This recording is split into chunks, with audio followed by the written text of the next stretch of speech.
La fabrique du consensus, c'est un travail de fourmi à faire auprès de toutes les personnes du territoire. On a même été, nous, jusqu'à faire du porte-à-porte pour voir le maximum de monde. Plus on aura de gens avec nous, plus ce projet sera facile à mettre en œuvre.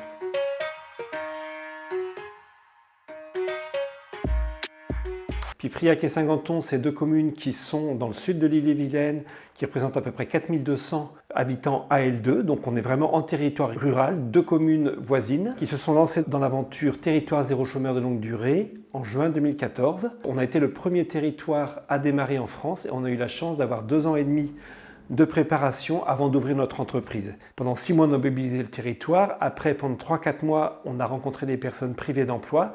Et ensuite, pendant près d'1 an, on a cherché avec elles, mais aussi avec les entreprises, les associations, en retournant voir tout le monde, ce qu'il y avait d'utile à faire sur ce territoire et que l'entreprise à but d'emploi pourrait mettre en œuvre pour faire travailler les personnes privées d'emploi. Faire traverser les enfants devant l'école, sécuriser les abords, nettoyer les graffitis, désherber la commune, voilà, aménager les temps voisins pour en faire un bel espace de loisirs. Donc, sur tous les territoires, c'est pareil. Les entreprises, la première chose qu'elles voient, c'est qu'on a de la main-d'œuvre pas chère, donc ils se disent ils vont nous faire de la concurrence déloyale. On avait 6 entreprises au sein du comité local qui surveillaient toutes les activités faites par l'entreprise et qui pouvaient dire attention, là n'y allez pas, il y a déjà une entreprise qui fait ça.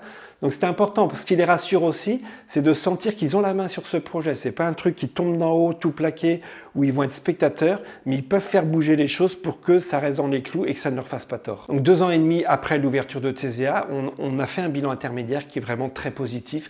On voit une société d'assistance qui est en train de se réduire et qui se remplace par une société de travail. Les aides sociales, les associations caritatives qui voient leur fréquentation diminuer. On voit aussi que le fait que les personnes retravaillent, ça rejaillit sur toute la famille.